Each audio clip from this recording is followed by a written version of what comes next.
My name is Emily Carter, and the first thing I remember from that night was the smell. It was heavy, suffocating, burnt vegetables clinging to the air, roasted meat gone too far. The kitchen felt less like a home and more like a furnace pressing down on me as if the very walls wanted me to bend. My hands were raw from scrubbing pans, my back hunched over hours of labor, and yet none of that pain compared to what came next. "Shut up!" The words hit harder than any shove. My father's voice wasn't just loud, it was a weapon sharp enough to slice through the clatter of dishes and lodge itself into my ribs.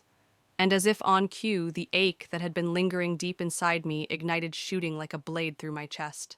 For a moment, I swore the floor shifted beneath my feet, as though even the house wanted me to collapse. But then came laughter, not the kind that eases tension. No, it was cruel, deliberate, surgical. My sister Megan's laugh. She leaned casually against the doorway, arms crossed, her smirk widening, as if my pain were the punchline to her favorite joke. "Look at her acting again," she said, the sweetness in her tone twisting into venom. My knees trembled, my vision blurred at the edges, but I gripped the counter, refusing to give them the satisfaction of watching me fall. That's the thing about growing up in a house like mine. You learn quickly that pain isn't private. It's a stage, and every flinch, every gasp is met not with concern, but with applause from those waiting to tear you apart. My father thrived on dominance. My sister thrived on my humiliation. Together they had perfected a kind of cruelty that turned even breathing into a performance I wasn't allowed to mess up. I could see the faint grease stain on my father's shirt as he stepped closer, smell the oil and iron of his labor clinging to him. He looked at me with the same gaze he had used all my life, the one that dared me to show weakness so he could crush it. My chest tightened, not just from the pain, but from the weight of knowing exactly what that look meant. To him, vulnerability was a crime. And Megan, she basked in it. She leaned further into the doorframe, her voice laced with mockery, as if she were narrating the spectacle for an invisible audience. My side screamed with every shallow breath, yet I bit back the sound rising in my throat. Because in this house, admitting pain was the fastest way to invite more of it. My vision swam again, shapes of chairs and table legs bending into shadows. I locked my eyes on the grain of the countertop, tracing each line, as though that pattern was the only anchor keeping me upright. Then somewhere outside, tires crunched against the gravel driveway. A sound so ordinary, yet in that moment it felt like a flare, a warning, a signal that something was about to change. But before change came cruelty. I reached for a glass of water, but my fingers were clumsy, numb, slipping against the rim until it clattered back to the counter. My father's shadow loomed, and his voice cut through me once more. "Get back to work." He said it as though my watering eyes weren't pain, but laziness. And Megan laughed again, her laughter filling the room like smoke, choking out any hope of escape. I want you to imagine that feeling of being trapped in a body that screams for relief while surrounded by people who laugh at your suffering. It's not just physical pain, it's betrayal. It's knowing that the very people who should protect you are the ones tightening the noose. And that's where my story begins.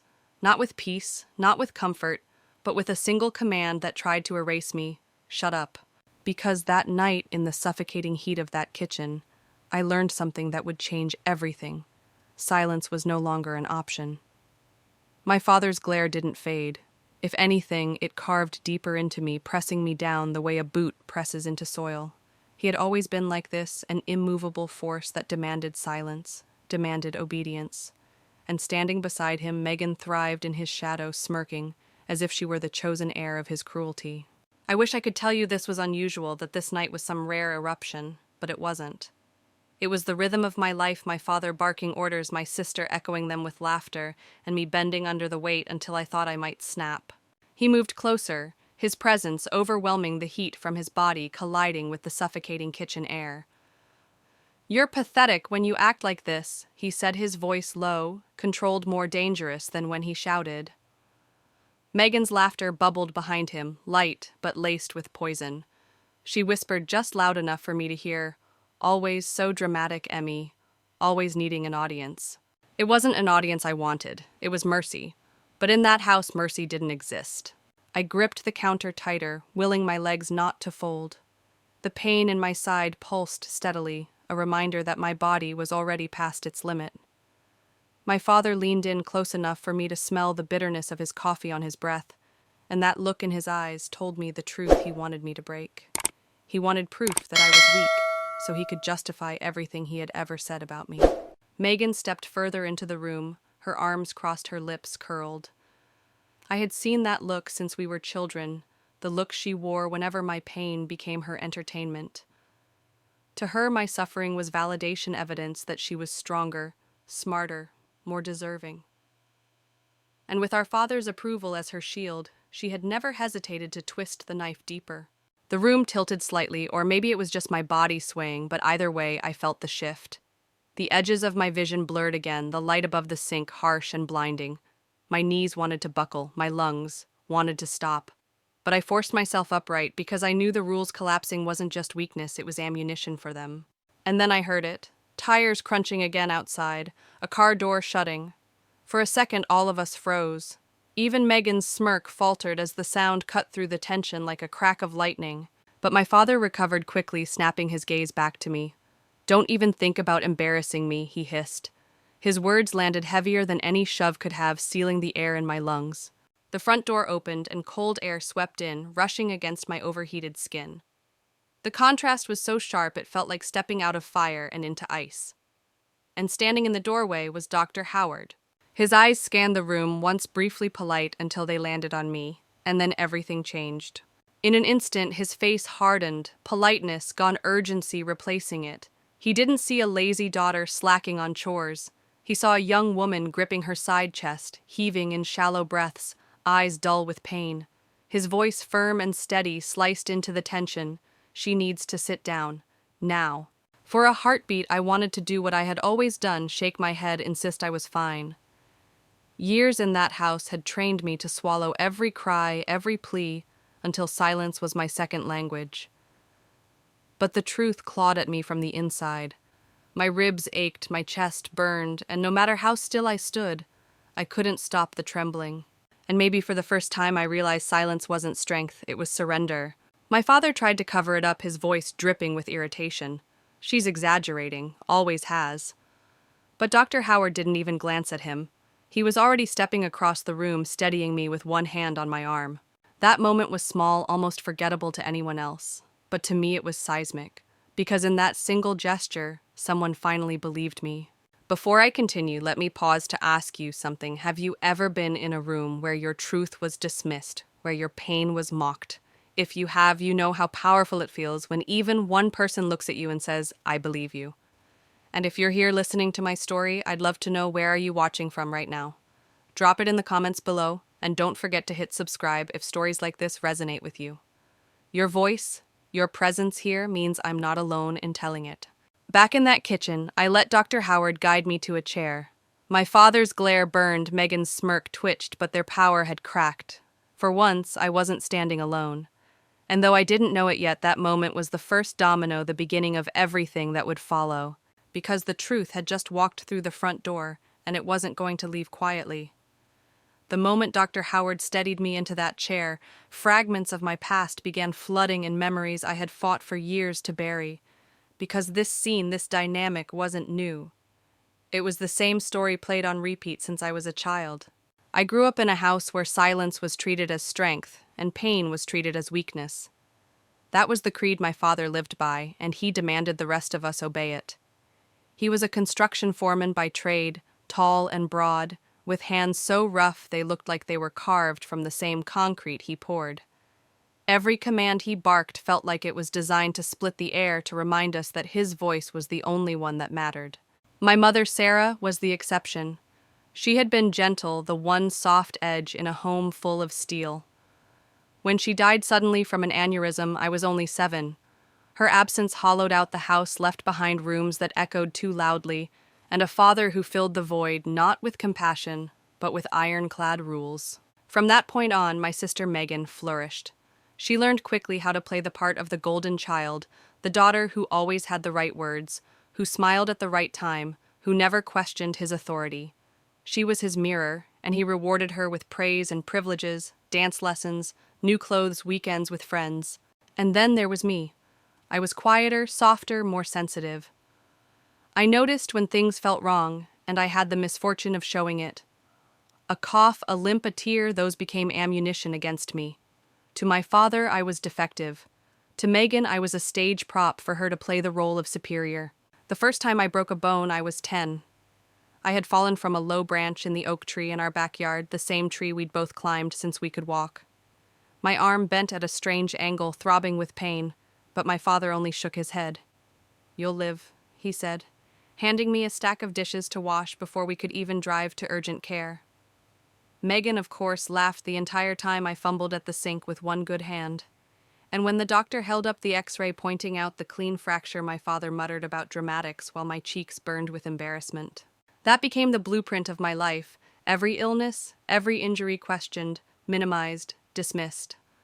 Megan stood right beside him, grinning at my expense, mocking me like she was auditioning for a role in his approval. I remember one winter when I was 16, sick with the flu. Fever hot enough to burn through blankets, stomach turning at every sip of water. My father still made me shovel snow from the driveway, insisting it would build character. Megan stood at the window with a mug of hot cocoa, shaking her head as if she pitied my weakness, but her smirk gave her away. I remember collapsing against the snowbank, my breath catching like fire in my lungs, only to be accused of putting on a show. By then, I had stopped protesting. Words never helped, they only fed the machine. So I swallowed them one by one until silence became my armor. But it was a fragile armor, cracking under the weight of every demand. Looking back from that chair in the kitchen with Dr. Howard's hand steady on my arm, I realized how many years I had endured that same script. And maybe that's why his presence felt so disarming.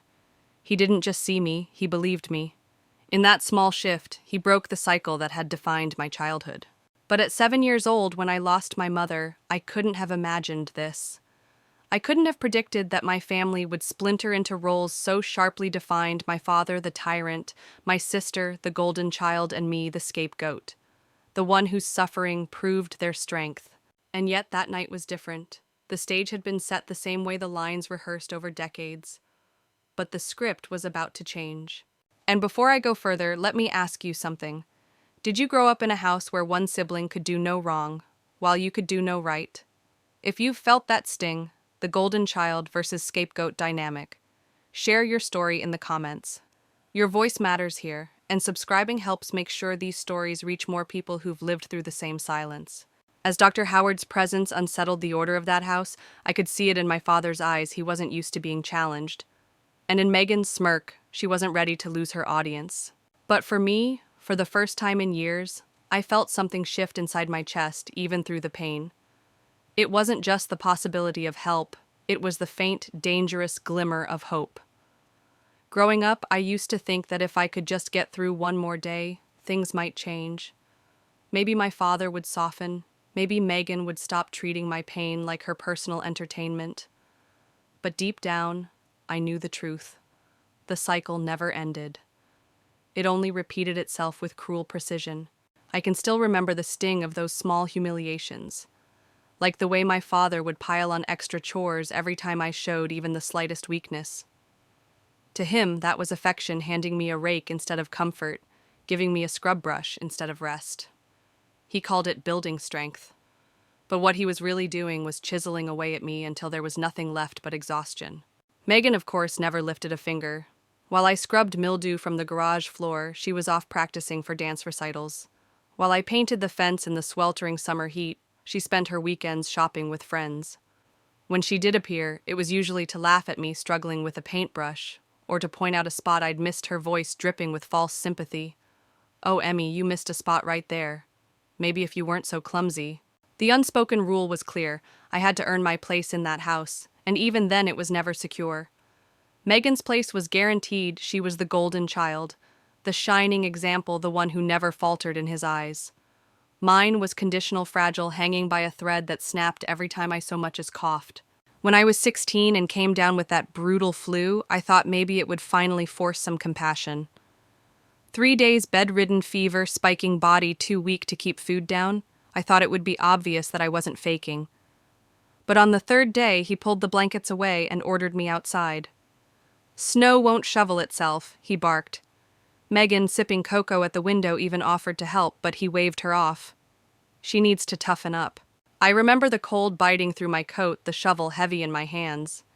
Each scoop sent a burn through my throat and chest until the edges of my vision went gray.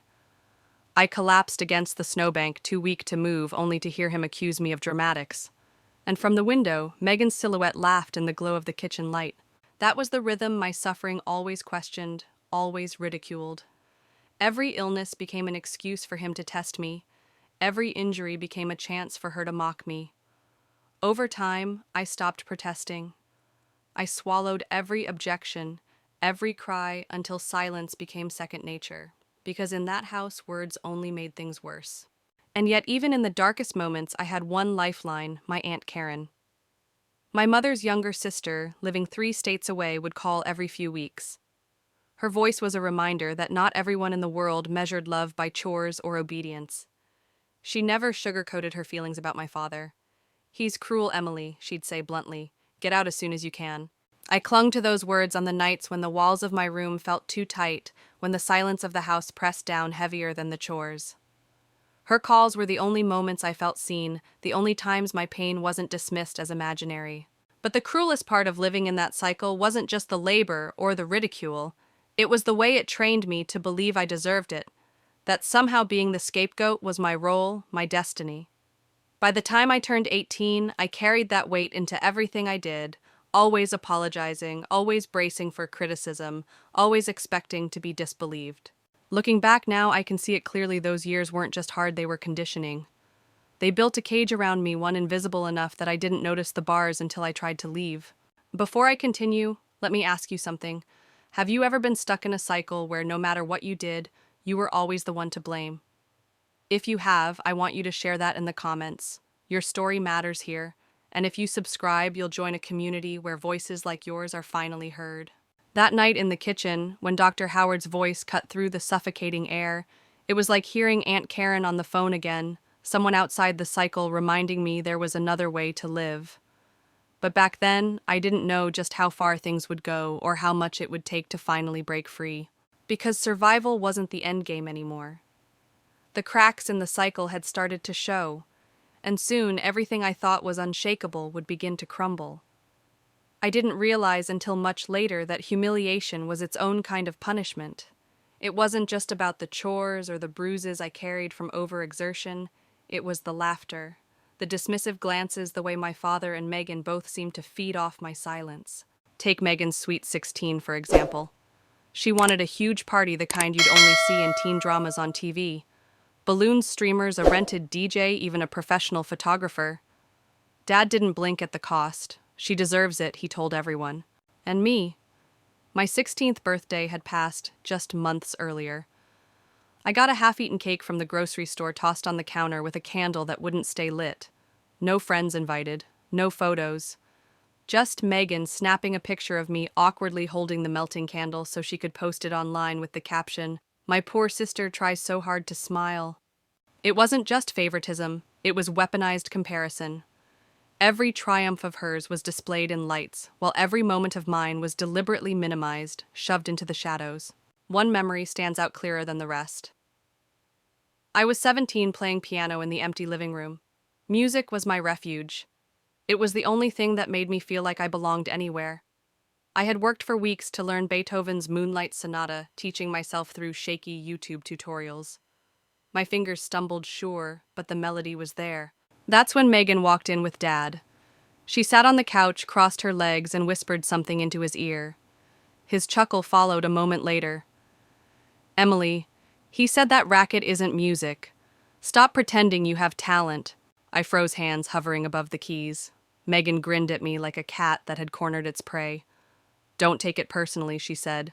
"Not everyone's meant to shine." I wanted to shout, to slam the piano shut, to break that smug look on her face. But I didn't. I just let my hands fall to my lap, the unfinished sonata dying in the air. That was the thing about humiliation, it stole your voice before you even realized it was gone. That same year, Dad forced me into debate club at school, claiming it would toughen me up. Megan had excelled in public speaking. She thrived on applause. I, on the other hand, froze under the spotlight. My very first debate, my throat locked, my vision blurred, and the words simply refused to come out. The other team shredded me apart. When I got home that night, I overheard Dad telling Megan, "See, that's why I count on you, not her. You never let me down." I cried in the bathroom until the mirror blurred. Not because I had failed, but because I knew no matter what I did, it would never be enough. That was the pattern. Every strength I tried to build was turned against me, every weakness spotlighted for ridicule. Megan didn't need to push me down anymore. She just had to watch as I tripped over the cage they'd built around me. And yet even in that darkness, there was a flicker of defiance. I remember one night sneaking back to the piano when the house was quiet, finishing the Moonlight Sonata in whispers of sound, my fingers trembling but steady. For the first time, I played the piece all the way through. It wasn't perfect, but it was mine. It was the first time I thought maybe survival wasn't enough. Maybe I wanted more. Before I go on, let me ask you something. Have you ever been pushed into the shadows so someone else could shine brighter? If you've lived through that, I want to hear it. Share your story in the comments. Your words might be the light someone else needs. And if you're new here, hit subscribe. You belong in this conversation. Back in that kitchen, as Dr. Howard's presence unsettled the entire balance of my family, I remembered these small rebellions, those flickers of defiance I had hidden away. Because soon I would need them. Megan had spent years sharpening her cruelty, and my father had perfected his control. But they had never faced someone who challenged both at once, and the cracks in their empire were about to spread wider than they could contain. I used to believe that silence was my shield. If I didn't argue, if I didn't protest, maybe I could slip through the days unnoticed. But in my house, silence was never safety. It was just ammunition for the next attack. One evening, Megan orchestrated one of her favorite games. She had invited a group of friends over, girls from her dance team, all perfect hair and polished smiles. I was in the kitchen washing dishes, my father sitting in his armchair watching TV. Megan waltzed in with her entourage and in her sweetest voice asked me to play waitress for them. "Emily, bring us some drinks. You don't mind, do you?" The girls giggled as I stumbled through, balancing soda cans and pretzels, cheeks burning. And then Megan's friend whispered just loud enough, "She's like your maid." They all laughed. Megan looked at me with mock pity. "Don't worry, Emily, you're part of the party too in your own way." When I retreated to the kitchen, I could still hear the laughter, each sound like a slap. My father didn't intervene, didn't even look up. To him, humiliation was just another lesson. But that night, something shifted. I realized humiliation wasn't just entertainment for Megan, it was reinforcement for him. Every time I was laughed at, every time I was cornered, it confirmed to my father that I was weaker, smaller, less deserving. Weeks later, it escalated. Megan accused me of stealing her earrings. She had hidden them herself, but when she discovered they were missing, she put on a performance worthy of a soap opera. Tears outraged the whole show. My father didn't question her. He stormed into my room, tore apart my drawers, and when he found nothing, he still grounded me for 2 weeks. The worst part, Megan walked past my room that night wearing the earrings, smirking as she blew me a kiss. It was in those moments, the staged humiliations, the false accusations, that I began to feel something dangerous simmering inside me. Not just sadness, not just shame, but anger. Quiet, buried anger. I started keeping a notebook under my mattress. Not a diary exactly, but a record. Every insult, every chore that was weaponized against me, every moment Megan twisted the knife. Writing it down gave me clarity, proof that I wasn't imagining things. Proof that I wasn't crazy. One entry read March 15th. Megan called me her maid in front of friends. Dad didn't stop her. Another April 3rd. Accused of stealing earrings. Punished for nothing. It was my secret rebellion. No one knew about the notebook, not even Aunt Karen. But to me, it was survival. Of course, Megan noticed the small changes. She saw the way I started holding her gaze instead of dropping my eyes, the way I bit my tongue less often. She didn't like it. One night when Dad was out, she cornered me in the hallway. "You think you're tough now," she hissed. "You think keeping your little lists makes you safe. Dad will always believe me, not you. You'll never win." I didn't reply. But for the first time, I didn't flinch either. I just stared back until she stormed away. That was the night I knew something. The cycle wasn't unbreakable. It had cracks, and I wasn't as powerless as they wanted me to believe. Let me pause here because I want to ask you, have you ever kept a secret record of the truth? Just to remind yourself you weren't crazy. If you have, share it in the comments. And if you haven't yet, subscribe, because this channel is where we turn silence into strength together. Back in that kitchen years later with Dr. Howard sitting across from us, My notebook hidden under my mattress came back to mind. For the first time, I wasn't the only one keeping record anymore. The truth was no longer mine alone to guard. And Megan, she was about to realize that her games had an expiration date. By the time I turned 18, the house no longer felt like a home. It felt like a stage. Every hallway, every room carried echoes of staged performances where Megan shined and I was the punchline. But one memory from that year hardened me in a way nothing else had. It was prom season. Megan, of course, was at the center of attention. Dad rented her a limo, bought her a gown that sparkled like it belonged on a red carpet, even paid for professional photos. The living room was turned into a photo shoot, and I was forced to stand off to the side, holding her clutch and shoes as the camera flashed. When I quietly asked if I could at least attend my own prom, Dad didn't even bother to hide his disgust. "Emily," he said, "why would anyone ask you?" "Save yourself the embarrassment," Megan smirked. "Don't worry, sis. I'll dance twice, once for me, once for you." That night, while she twirled under the lights with half the school cheering, I sat in my room tracing the words in my notebook, each one burning like a reminder. This isn't normal. This isn't love. It wasn't just missed milestones. Megan and Dad made sure every possible achievement of mine was overshadowed. I got accepted into a local art competition. My sketch of a stormy coastline was displayed at the community center. It should have been a small victory. Instead, Dad glanced at it, once shrugged, and said, "Not bad." But Megan just got into advanced dance class. That's real talent. He didn't even come see my drawing. But humiliation wasn't always loud. Sometimes it was quieter, sharper. Like the evening Megan cornered me in the bathroom mirror. She slid on her lipstick, adjusted her hair, and looked me up and down. "You know why Dad never brags about you, right? Because you're forgettable. You disappear in every room you walk into. Some people are made to shine. Others, well, others are just shadows." That word shadows stuck with me. I whispered it to myself as I fell asleep that night, the word both a curse and a challenge. Shadows weren't nothing. Shadows followed light, yes, but they also revealed its direction. And for the first time, I started to wonder, what if being in the shadows gave me power? What if no one noticed me because they weren't supposed to? Because I was meant to watch, to remember to bide my time. That seed of defiance sprouted the day Dr. Howard began visiting. Sitting in our kitchen, asking questions, noticing details that had always been ignored, it reminded me of my own secret record. Only now, I wasn't the only one documenting. Someone else was watching too. Of course, Megan sensed the shift. One evening as I set the table, she leaned close and whispered, "Don't get ideas. He's not here for you. He's here for Dad. You'll always be the extra." But there was hesitation in her eyes, a flicker of uncertainty. For the first time, Megan's confidence wavered, and I held on to that moment like it was gold. Because deep down, I knew if Megan could falter, if Dad could be questioned, then maybe, just maybe, the cage I'd lived in wasn't indestructible.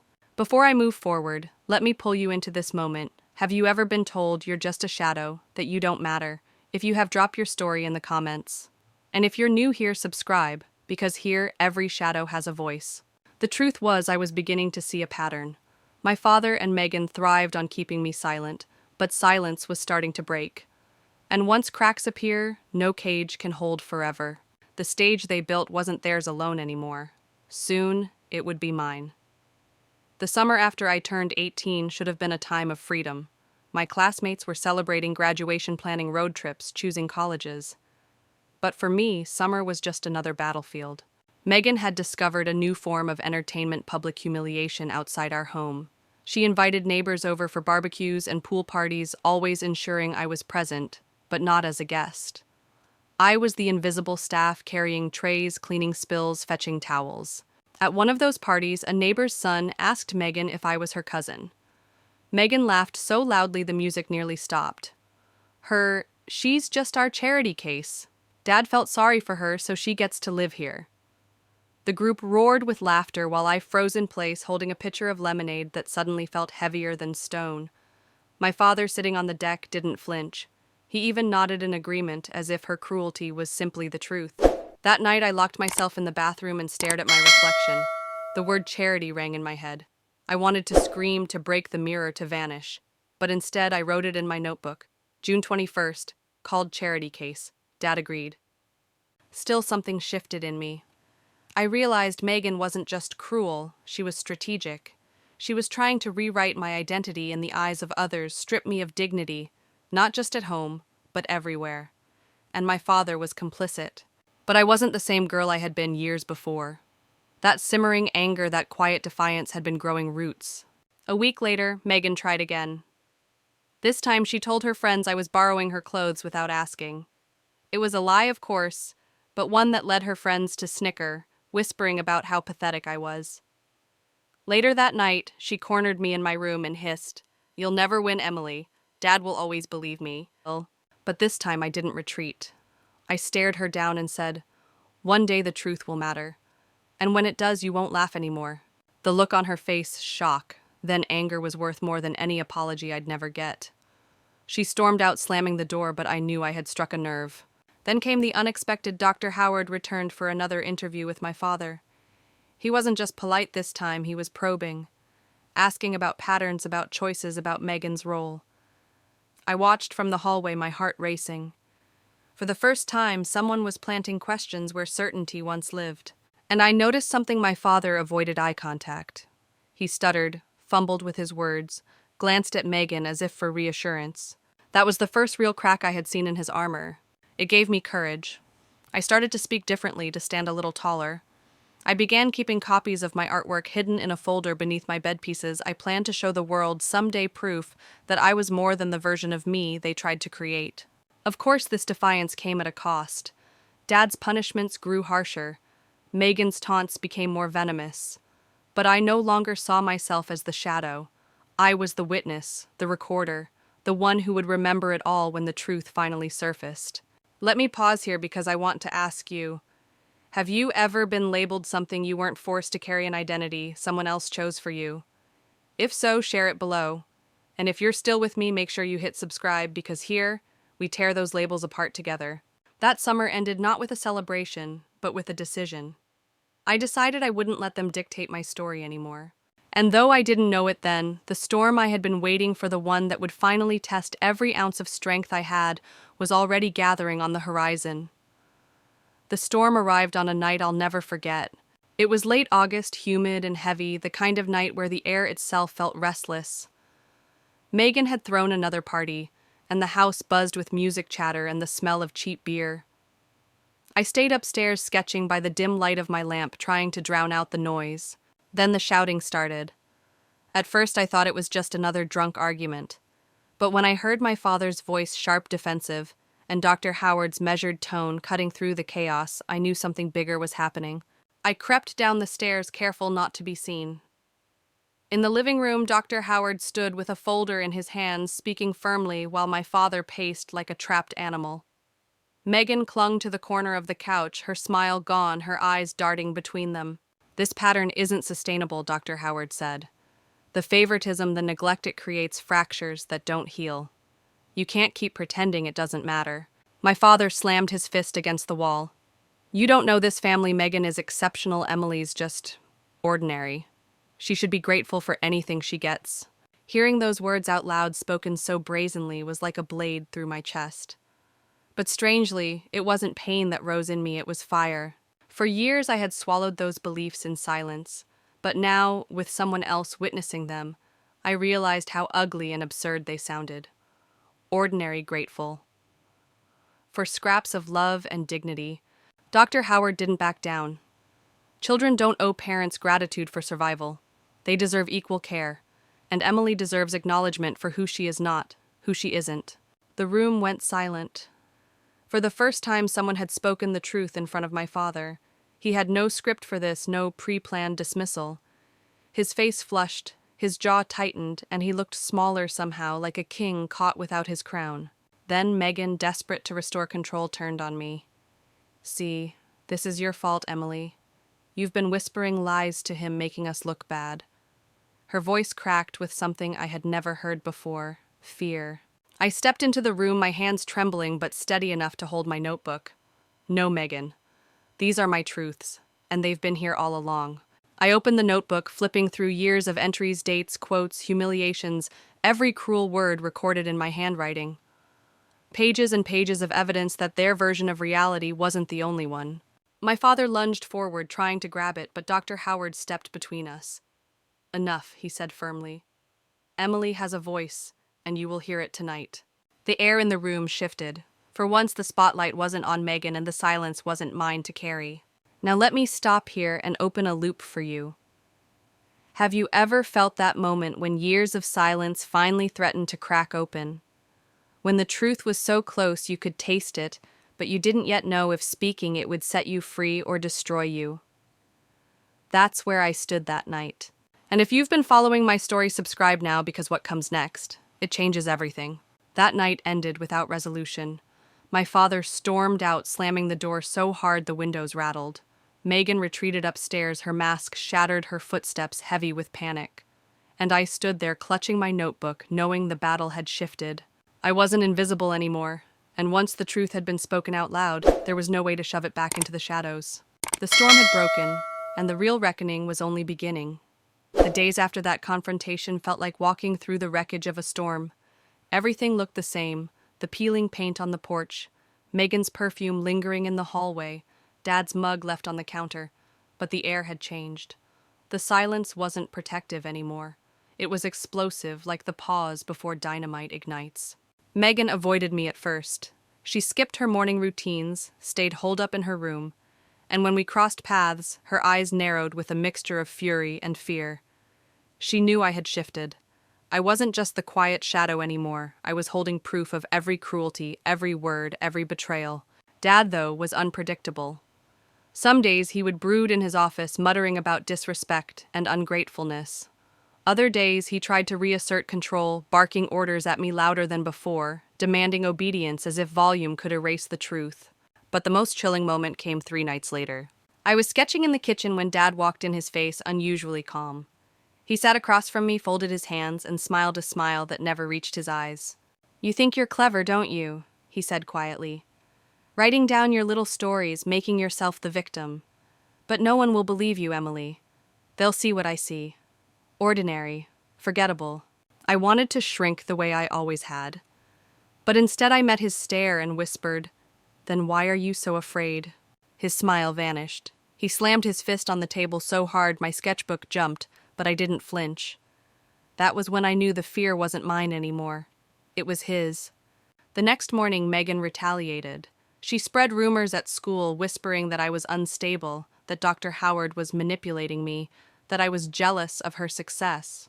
I overheard her on the phone, her voice dripping with desperation as she begged her friends to see me as the villain. But something unexpected happened. One of her closest friends, Rachel, cornered me in the hallway. "I don't buy it," she said. "The way Megan talks about you, it's like she's scared." That was the first time anyone had voiced what I already sensed: the balance of power was shifting. Meanwhile, Dr. Howard reached out privately. He encouraged me to keep documenting, to stay steady, to understand that sometimes the truth doesn't shatter walls overnight. It erodes them piece by piece until they collapse under their own weight. I clung to those words. Still nights were the hardest. I lay awake, notebook clutched to my chest, replaying the confrontation, wondering if I had done enough, if speaking up had only painted a target on my back. The fear of retaliation was real, but so was the taste of freedom. One night, while lying in bed, I whispered to myself, "I'm not here to survive their version of me. I'm here to live mine." And for the first time, I believed it. Let me pause here and ask you something personal. Have you ever reached that moment when the person who always controlled you finally blinked first, when their power cracked and you saw the fear behind it? If you have, I'd love to hear your story in the comments. Your words could help someone else find their courage. By the end of that week, I understood something crucial. This wasn't just a family conflict anymore. It was a war of narratives. Dad and Megan could keep spinning lies, but I held the weapon. They couldn't steal my truth, written and remembered. And though I didn't know it yet, the world outside those walls was about to collide with ours in a way that would expose everything. The tension in our house had reached a breaking point, but what none of us expected was how quickly the outside world would crash in. It began on a Thursday morning. I was half asleep, stirring sugar into my coffee when the knock came. Sharp, deliberate, like someone announcing authority. Dad answered the door, and standing there was Dr. Howard, not alone this time, but with 2 other people. One was a social worker, clipboard in hand. The other, a stern woman I recognized from school, the district counselor. My heart stopped. Dad tried to slam the door, but Dr. Howard pushed back. "This isn't optional anymore," he said firmly. "We need to talk about what's been happening in this house."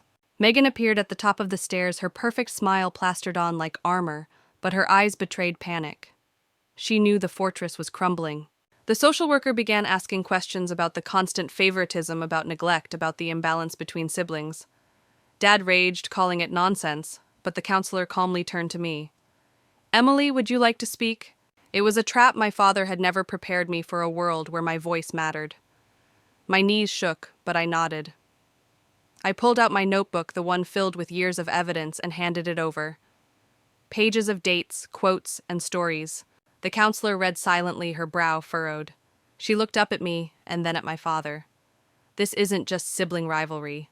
This is systemic neglect and psychological harm." Dad's face drained of color. For the first time in my life, he didn't yell back. He just stood there frozen. Megan, desperate, shouted, "She's lying. She's always been jealous." Her voice cracked, and I realized how fragile her mask had become. But this time, no one bought it. The social worker simply shook her head. "We've heard enough." That night, the house felt like a battlefield after the armies had retreated quiet, but with the ruins still smoldering. Dad locked himself in his office. Megan sulked in her room phone, clutched like a lifeline. And I sat by the window, staring at the stars, knowing that a shift had finally taken place. Yet with victory came fear.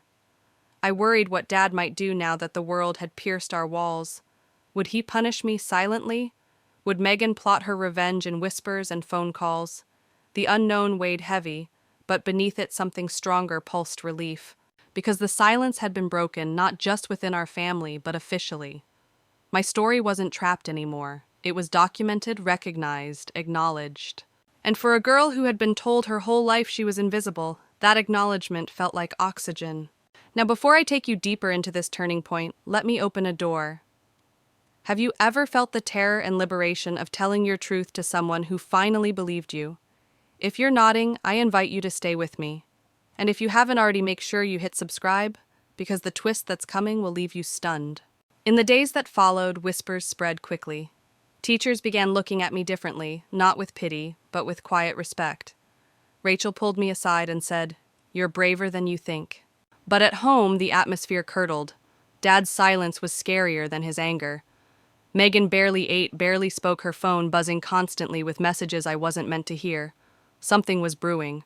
I didn't know it then, but I was standing at the edge of a cliff. The first domino had fallen, and everything I thought I knew about my family was about to collapse. The reckoning wasn't over. It had only just begun. The storm I had always feared finally broke loose. Only it didn't arrive as fists or shouts, it came as silence that pressed on every wall, silence heavy enough to suffocate. For 2 days after the intervention, Dad barely emerged from his office.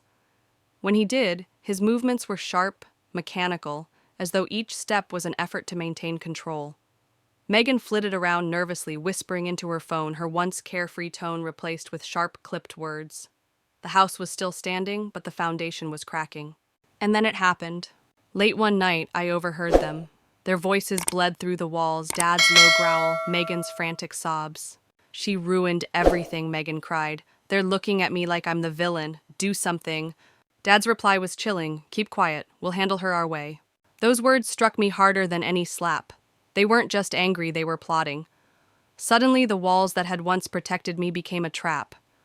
My notebook, my truth, had rattled their cage, and now they wanted me caged instead. The next morning, Megan put on a show.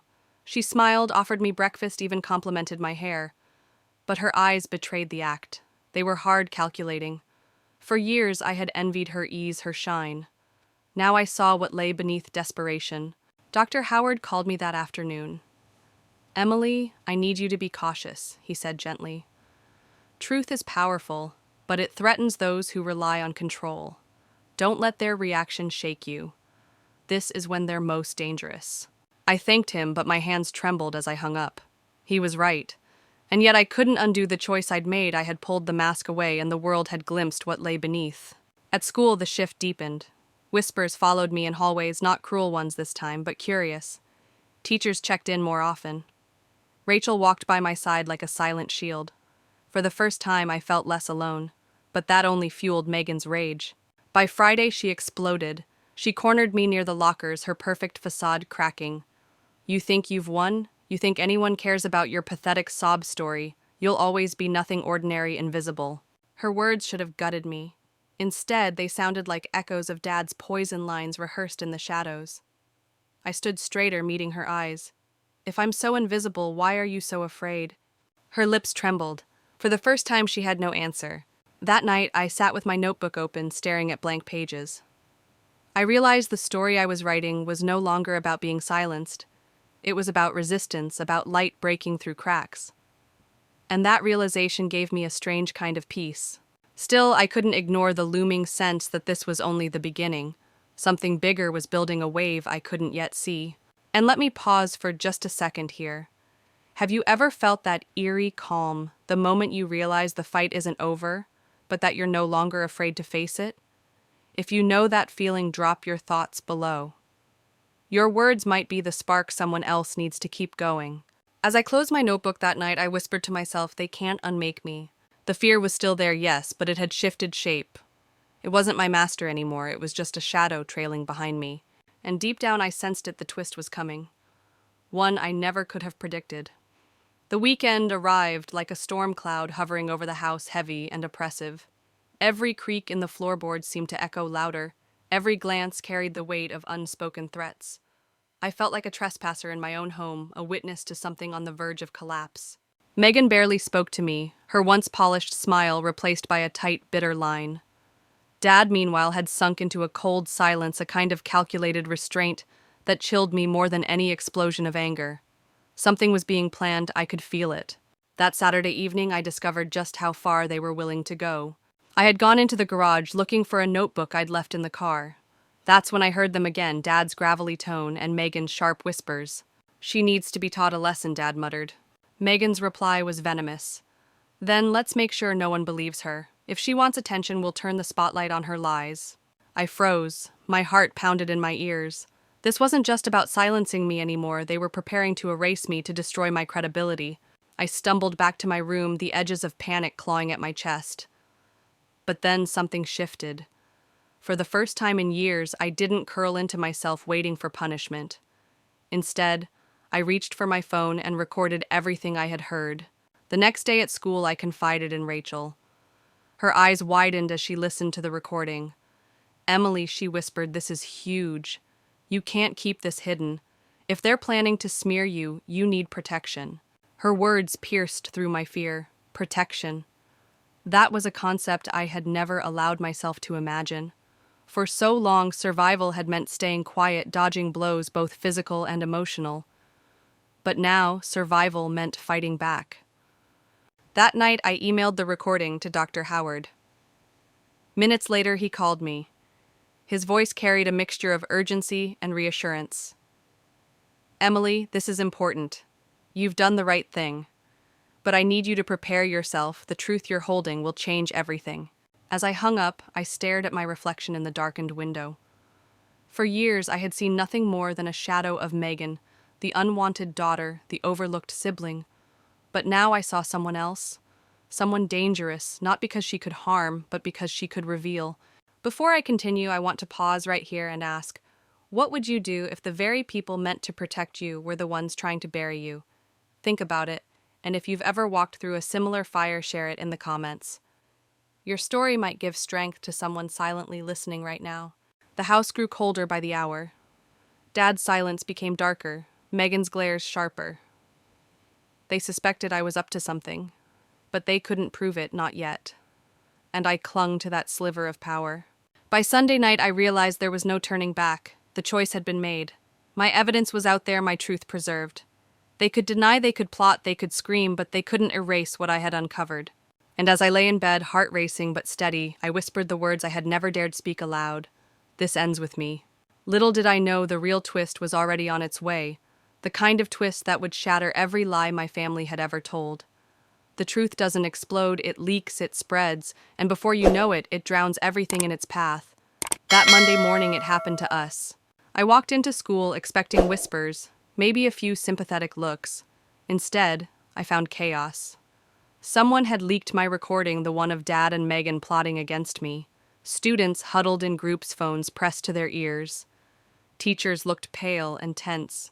Even Rachel, who rushed to my side, seemed stunned. "It's everywhere," she breathed, showing me her phone. And there it was, my father's voice cold and calculating, Megan's voice dripping with venom.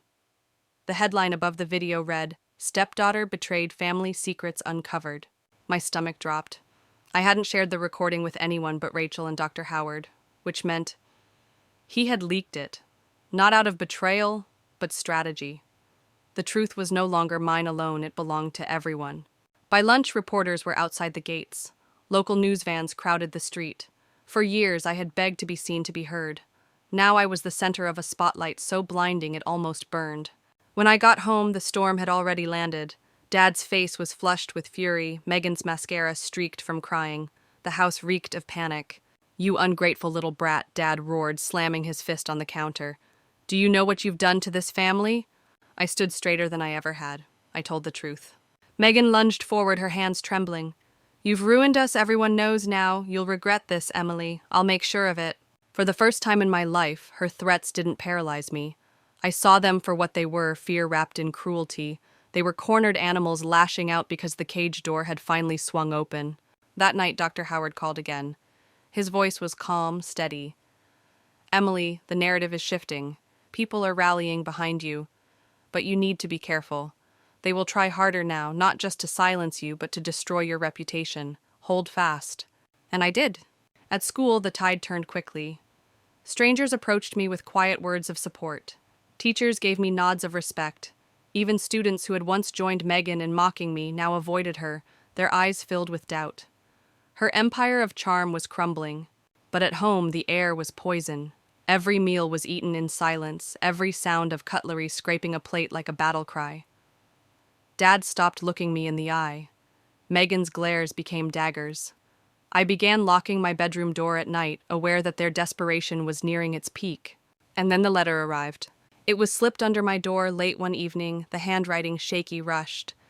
It wasn't signed, but I knew it was Megan's. The words chilled me. "If you don't stop, you won't make it out of here." I held the note in my hands, my pulse racing. For years I had feared she might hate me enough to harm me. Now I had proof. But instead of breaking me, the note solidified something inside me. I took a photo and sent it straight to Dr. Howard. I also tucked the note into my notebook, one more piece of evidence in my growing arsenal. And let me stop here to ask you, what would you do if the people under your roof threatened your very existence? Would you fight louder, or would you flee? Share your answer below. I know someone else reading is wondering the same thing. As I lay in bed that night, the note on my nightstand, I realized this was no longer a fight for survival. It was a war for truth, and the final battle was just around the corner. The night after the note sleep was a stranger. Every shadow seemed alive, every sound a warning. But beneath the fear, there was a strange calm, like the silence before a storm you know is inevitable. By morning, the world had shifted again. Reporters weren't just outside my school anymore. They had started gathering near my street. Neighbors peeked from their curtains, gossip carried like wildfire. For once, I wasn't invisible. I was undeniable. Dad's rage burned hotter with each headline. "You think you're some kind of hero," he spat at breakfast, slamming his coffee mug so hard it cracked. "All you've done is humiliate us. You've destroyed everything." But the words didn't land like they used to. His anger wasn't truth, it was desperation. And Megan, she looked hollow, stripped of her carefully painted charm. Her friends had abandoned her, whispers of liar and manipulator following her like shadows. That afternoon, Dr. Howard arrived at the house. For a moment, I thought Dad might slam the door in his face. But instead, Dr. Howard walked in with the calm authority of someone carrying undeniable truth. "We can do this quietly," he told Dad. "Or we can do it publicly. But make no mistake, the evidence is already secured. Your daughter is safe whether you like it or not." I'll never forget the silence that followed. It was the sound of years of power slipping through their fingers. Megan tried one last desperate performance. Tears streaked her cheeks as she grabbed my arm. "Emily, please. Don't destroy us. We can fix this. We can go back to the way things were." I pulled away. My voice shook, but my words were steady. "There's no going back. Not after everything you did. This ends now." For the first time, she had no reply. Within a week, Megan moved out. Dad, stripped of his community respect and facing questions from people who once admired him, shrank into a shell of himself. The house no longer felt like a prison, it felt like ruins. But for me, ruins meant freedom. I started writing again, pouring years of silenced words onto paper. Teachers encouraged me to share my story, and for the first time my voice didn't tremble when I spoke in front of a crowd. The scars were still there, but they were no longer chains. They were proof of survival. And then one evening, I sat with Rachel under the fading glow of a streetlight. She squeezed my hand and whispered, "You changed everything, Emily. You proved that the truth matters." Her words sank deep. Yes, I had lost a family that was never truly mine. Yes, I had faced threats, lies, and betrayals. But in the end, I had gained something greater myself. Before we close, let me ask you, have you ever had to walk away from blood to protect your soul? Tell me in the comments. I promise your story could give someone else the courage to do the same. And if you've stayed with me through this journey, make sure to subscribe. There's more to come, and I want you right here with me when the next story unfolds. The final lesson I carry is this. Truth is not a weapon of destruction, it is a key. It doesn't just break chains, it opens doors. And sometimes walking away from the life you thought you needed is the only way to find the one you truly deserve. This was my war for freedom, and I won. When the storm finally passed, I found myself in a silence I hadn't known before. Not the suffocating silence of fear, but the kind that feels like fresh air after a hurricane. For the first time in years, I wasn't waiting for footsteps outside my door or cruel whispers in the hallway. I was simply free. Life didn't become perfect overnight. There were days when the weight of what I'd lost pressed down hard. Family, even when broken leaves, and ache when it's gone. But every time doubt crept in, I reminded myself I hadn't lost a family, I had let go of a prison. Rachel became my anchor, reminding me that chosen family often shines brighter than blood. Teachers began to see me not as a background character, but as someone with something important to say. And slowly, I began to see myself that way too. Looking back, the scariest part wasn't exposing them. It was realizing how long I had stayed quiet, how much of myself I had hidden to keep their peace. That's the piece I never want to forget. Silence can be just as dangerous as lies. So here's the truth. I leave with you. Freedom doesn't come from waiting for others to see your worth. It comes from choosing to see it yourself, even when it terrifies you. And once you've taken that step, the world opens in ways you can't imagine. If you're listening now, maybe you're standing on the edge of your own choice. If so, hear this. You are stronger than you think, and your truth matters more than their approval. This is not just the end of my story, it's an invitation for you to begin yours.